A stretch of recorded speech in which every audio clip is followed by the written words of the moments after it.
Stage, the moderator on the discussion of the art and disruption of designing NFTs. Please make some noise for the founder of Rug Radio. It's Farouk. Yo, GM. What up? We got a dope panel for y'all today. You know, it's gonna be a lot of fun. Not gonna lie. I got the squad up here. I got Bobby Hundreds from Atom Bomb Squad, founder of the Hundreds. You know the vibes. What up? Hey. I got, you know, he's tuning in. He's in the building. He might be somewhere next to y'all. You don't know who he is or where he's at. But I got G Money as well, who's going to be tuning in on this screen somewhere. One of those. I don't know where, but you're going to see. Oh, there he is. G Money. I love that. We got G Money in the house, fellow disruptor. And then, you know, it wouldn't be a full panel without two dope female founders, community builders in this space. So I got MacGyver. Let's get it. Maczilla. You know the vibes. Let's go, Mac. Hell yeah. Yeah. Ew. And last but not least, we got the one, the only, the myth, the woman, the legend, Betty, founder of the Dead Fellas. I think she's... Hey. Where's she at? She should be streaming in. She isn't in the building, guys. I'm sorry to. She's in Australia. Yeah, She's in the world somewhere. But we had to make this happen, so I was just like. Good morning, Betty. It's a GM. tech-centered thing. We can do this, right? Yeah, she's in Australia. Just shout out to Betty, just because it's like 3 a.m. for her or something. 3:50. Yep. But I think for a lot of people in the room, it probably feels like 3 a.m. right now, considering how this week's been going. Yeah. Yes, totally. And but yeah, so you know, we figure we come vibe today with y'all with some, you know, incredible speakers and just talk about, you know, the art of disrupting, you know, through NFTs, right? Like there's so much being built, whether it's fashion, streetwear, I mean, you got Bobby Hundreds here, whether it's through community building, community developing with Mac, you know, you got G Money through collecting, through fashion, through a bunch of stuff, through investing, and then you have Betty through founding an incredible project, and then obviously what we're trying to do at Rug Radio through media, right? Decentralized media. So NFTs, I mean, it starts with the art, but there's so much behind it. And through the technology it can be done. I mean, Mac, you're hot on the mic. You're ready to go. Talk to me about disrupting. I was thinking about it, and I think the through line is fashion for all of us in a way. Okay. Right? Yeah. Like, because I feel like you kind of like, you're the hub, right? Like you censor it because you have facility and you can like help, you know, actually like bring some of this stuff to life. But we did the Win collab, right? Dead Fellas and Bobby Hundreds. And then I think like with Farouk's interest in, oh wait. We might have, that might be. We got aliens in the house. but yeah, like even with G Money's, you know, like even my stuff, like we all have like a little bit of fashion sprinkled throughout it, and I think that like it's gonna be.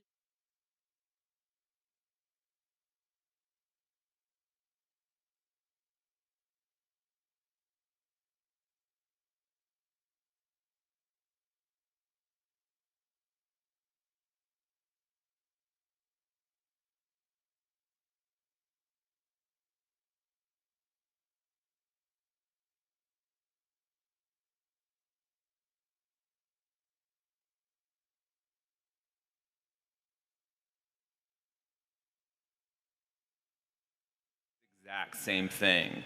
It's probably the best illustration of who you are as a person, what you mean, you know, what you mean to your community, what the community means to you. I mean, no better example of that than what G has done with Adidas, just being a trailblazer. Hell G, yeah. I don't know if you want to talk about that, but I feel like that was incredibly disruptive. Is he here, G? You know, I see him. I see G, his by the way, beautiful ape punk. G is in the building, and he is even more handsome in person than you can imagine. From It's what one you of see those up where on he the actually screen. looks better than the avatar. He really does. I mean, I guess the standard is a little bit set a little low there, but a pixelated gorilla. But Very handsome fella. But I don't know if we can actually hear him. I see him moving. Rugged. I think Rug he's radio. rugged. Yeah, I wouldn't be Rug radio. rug radio without the rugs. Yeah, I didn't say this was on Twitter. What happened? Damn. I do feel like I keep hearing notifications, like message notifications. Betty, are you on? Hello? Can you No, guys that's hear me? G-Money. Oh, there's G. Hey, There's we got G-Money. G-Money. The voice of God. I can barely hear you guys back here backstage. But what was the question? Sorry. I was just saying that you we were just talking about NFTs in fashion and saying how disruptive and pioneering you were with the work you've done, especially with Adidas. Man, I couldn't hear what you said. It's not that important. Technical difficulties. Just speak on disrupting through NFTs. Perfect. Oh. I can hear you now. Sorry, can you re-ask that question? I apologize. Yeah, you ask it. G, just honestly, like you're a disruptor. You're one of the people. You called me one day, like, yo, just buy a punk. And I was like, why? He's like, just shut up and buy it. Like that was way back. He was like, stop thinking, stop, like, just buy a punk. And he was one of the first people I followed in the space. Just talk about like the disruption through NFTs. You're an incredible investor and you've done very well too. Like, I think people can learn from you.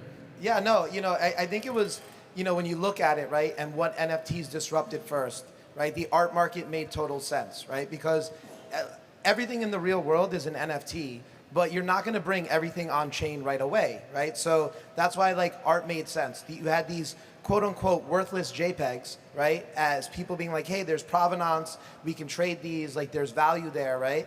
And that's really where, like, the NFT art market started.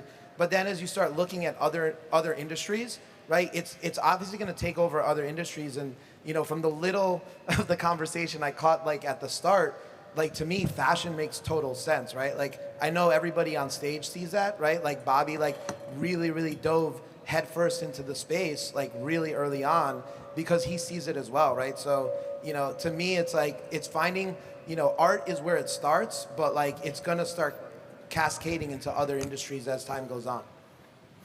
Yeah, definitely start with art. That's what brought us all in here, right? Like, and the first thing when I found out about NFTs was by meeting artists. Like, Fuo was the first person I met in the space. Victor Mascara, Fred, Fuck Render, Beige.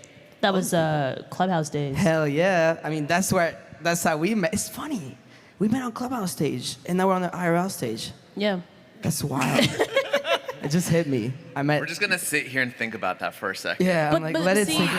This is why this is interesting to me because I like to call myself a serial disruptor, and all of the spaces that I've disrupted in, I've been like rearranging and kicking stuff over and trying to make space.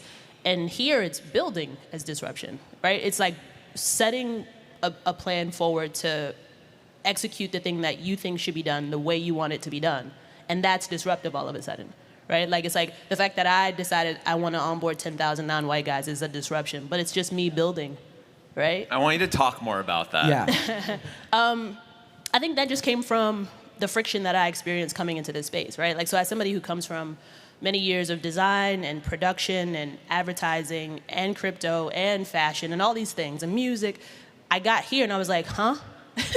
And I didn't like the way that felt. It was like a very uncomfortable feeling to know how capable I am, right? The first thing I ever built was a building. I feel pretty confident in what I could do, and I get here and I'm like, seed phrase. And I'm just like, damn, I gotta read the instruction manual for the first time in a while. And that to me was a red flag because it meant that if I was having difficulty, what are the people who don't know the shit I know having difficulty with, right? And how do I, as I navigate and understand better, distill that knowledge down. So it took me 4 months to feel comfortable. Can I get somebody who knows less than me 4 weeks and up to speed? And it just became a thing that became really important because of all the pain points, the financial, the social, the technological, all of those hurdles stacked to me were like insurmountable for like the layman. So it's like, what could I do that would touch all those things? And it was education. Right? If you can teach people how these systems work, if you can teach them how to capitalize, if you can teach people in this system already how they could be helping, right? It's all just teaching people, like illuminating, and it just became super important.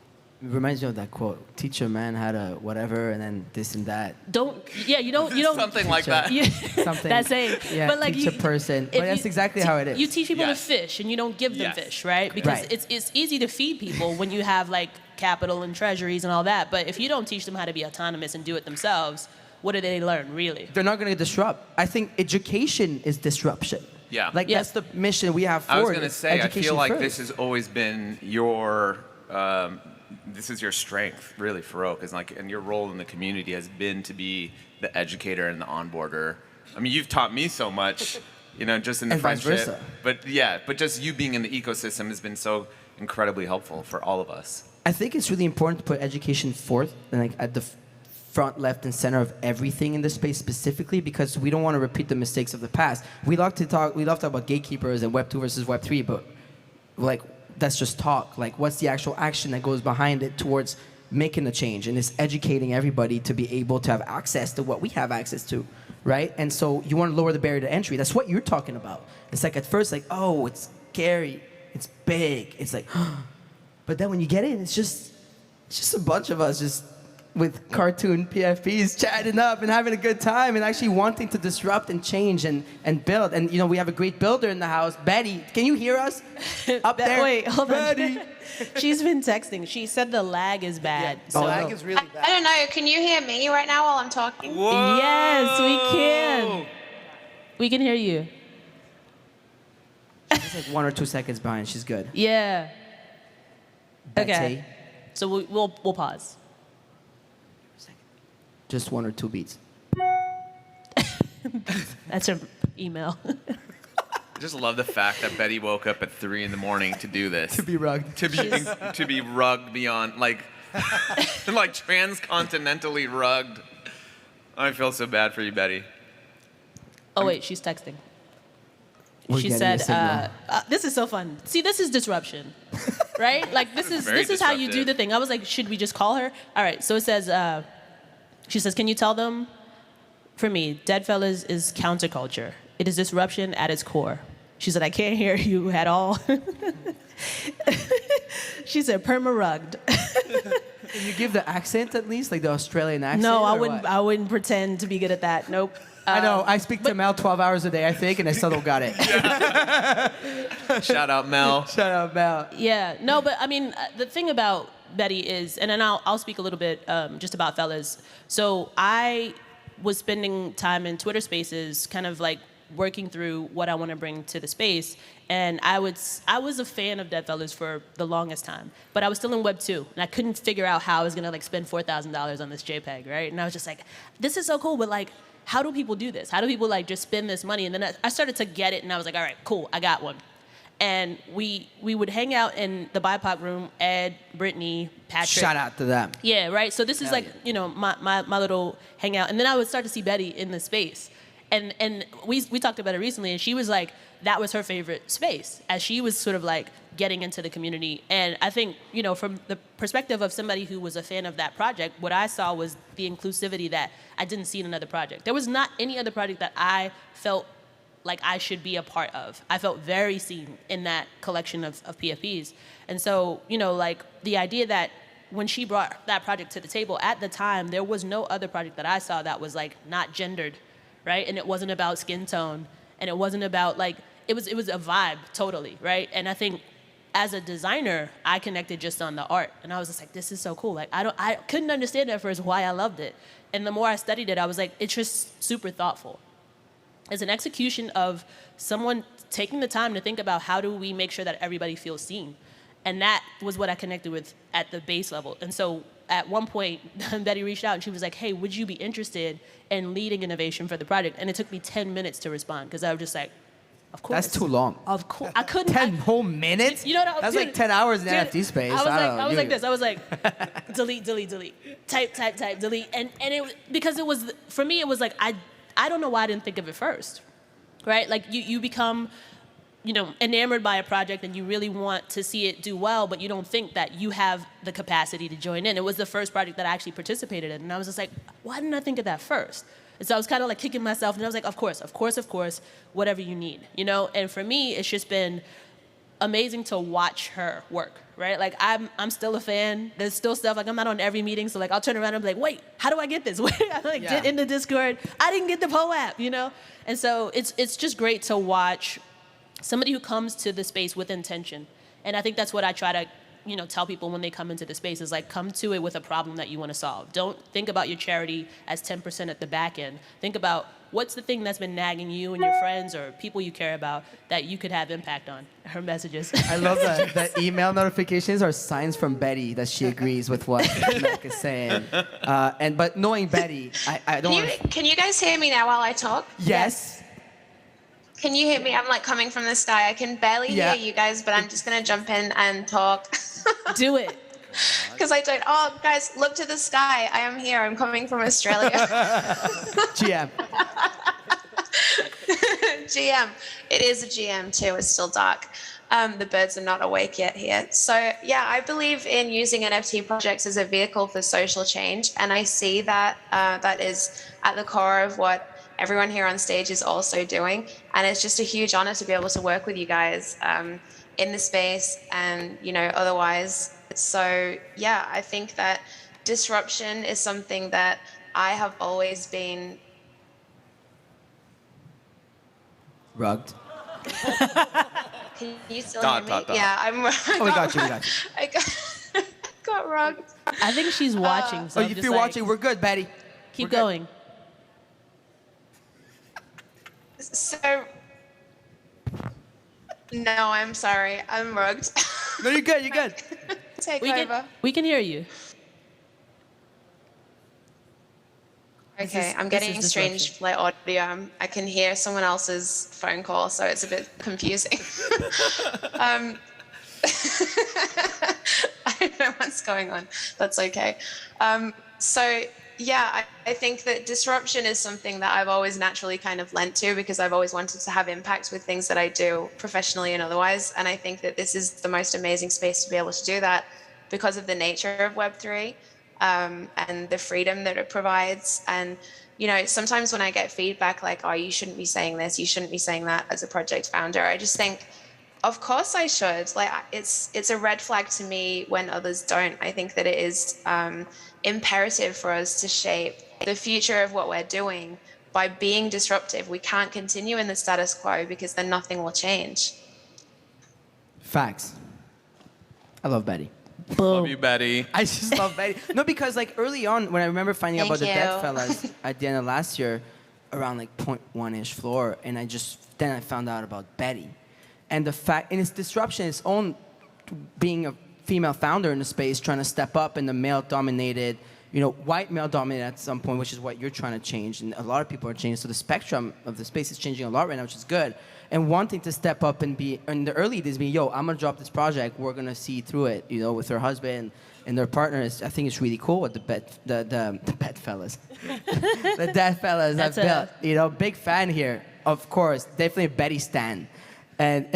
Best buddy, Betty. I want to tap you really quickly because I saw, was it last night you had 300 Asian Americans? Yeah, I Yeah. didn't host that, Okay. but I was a part of it. Yeah. There's a character named Jason Ma in this space. Who knows Jason? J Ma. Jason. And J Ma has a project called Open. It's Open, the E is number 3.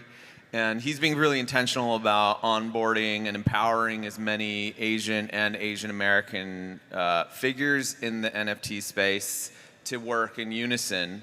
And that's something just historically, especially on the Asian American level, we've had quite a bit of difficulty and friction piecing together over the generations for a number of reasons. There's, to speak on the diaspora, we're so fragmented across so many different cultures and communities and tribes and languages. And so to have us all work together in this generation, Web3 bringing us together, it's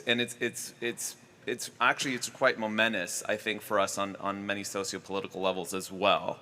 So I just think look out for that. If you're a fan of this space and you're a participant, you'd be remiss to neglect the Asian contributions and the Asian influence. The Azuki party was lit, quite intense last night. Azuki is kind of dominating the conversation this morning. Yeah. Right? Would you say? I mean, my GM tweet this morning went out to the Azuki founders thanking them for the airdrops. for the stimmy. For the airdrop packs. I'm so grateful. No, but Yeah. like it's Asian culture, Yes, right? Azuki, yeah. and also, I mean, one of the most important disruptors in the history of fashion is Nigo. Yeah, right? and Nigo's founder of doing Bait, a lot of work. Yeah. And I mean, he's inspired a lot of people. Yeah. He's worked with the likes of Pharrell, with Virgil, Ye, everyone. It's been such an important part. I'm excited to see that culture tap even into within NFTs and our embrace it. project ABS, we're so minded of that part of the world. I see so much more of the future of this space emanating from those regions: Singapore, Taiwan, right? Hong Kong, mainland China, South Korea, especially Seoul's just crushing it. Probably the most creative in crypto at this moment. Japan has been doing a lot of work. There's, anyways, I can go on and on. But keep your eyes on that part of the world that's going to continue to influence. G, do you have thoughts on that? Yeah, I was gonna hit G up. I'm sure he has some good thoughts. I mean, I think we kind of know that as well, right? Like, I think if you take a look at like the fashion market in general, even outside of crypto, the Asian market is the fastest growing market and the fastest growing consumer around the world, right? So to me, I'm like super excited. Obviously, everything that you guys are saying, I totally agree with, right? As a minority myself, and I think everybody on stage is a minority, right? So, to be able to have these loud voices in Web3 and to kind of help uplift other creators as well as collectors that are of the minority within crypto, I think is going to be huge for originality and creativity, right? Because everybody has a different background, and that's the whole point of trying to bring more people together. G, I think you're pretty well versed to speak on that because you've been in crypto for a minute. I think a lot of people tend to forget because we're so drowned into the attention span of the space where NFTs are actually a technology, and it's the technology that actually is allowing us to disrupt further than just the art or the game or the PFP or the avatar or the Azuki or this or that, right? It's the technology behind it. Maybe, G, you want to talk to how crypto, and now NFTs as a gateway to crypto in a way, is allowing that, right? To empower, elevate, educate, and really, really change like the codes that we lived by before. So I totally agree, right? Like I know we've had this conversation plenty of times where, to me, NFTs are the Trojan horse that take crypto mainstream, right? And we've seen time and time again over especially the last few weeks and months, where governments kind of overstep their boundaries of censoring people, censoring their money, their access to money, and things like that. And the whole point of crypto is that self-sovereignty, right? If I choose to custody my assets, whether it's crypto or NFTs, at a centralized custodian, that's okay, right? That's allowed. But I can also self-custody as well, right? And the key is to have that option, right? To each person to be able to make that choice on their own. And so that's why I think, crypto tech is so important. And for me, like driving, NFT adoption drives crypto adoption, right? And to me, like this whole technology is important to everybody on every level because it opens up those opportunities for people and creates those situations where you're uncensorable just because you're doing something that somebody doesn't like, right? And we're all personalities on social media platforms, so we know that sometimes there's something that you can say that can get you shadow banned, right? And it's like, what does the world look like when you don't have to worry about that, right? And what does that mean for creativity and opportunities?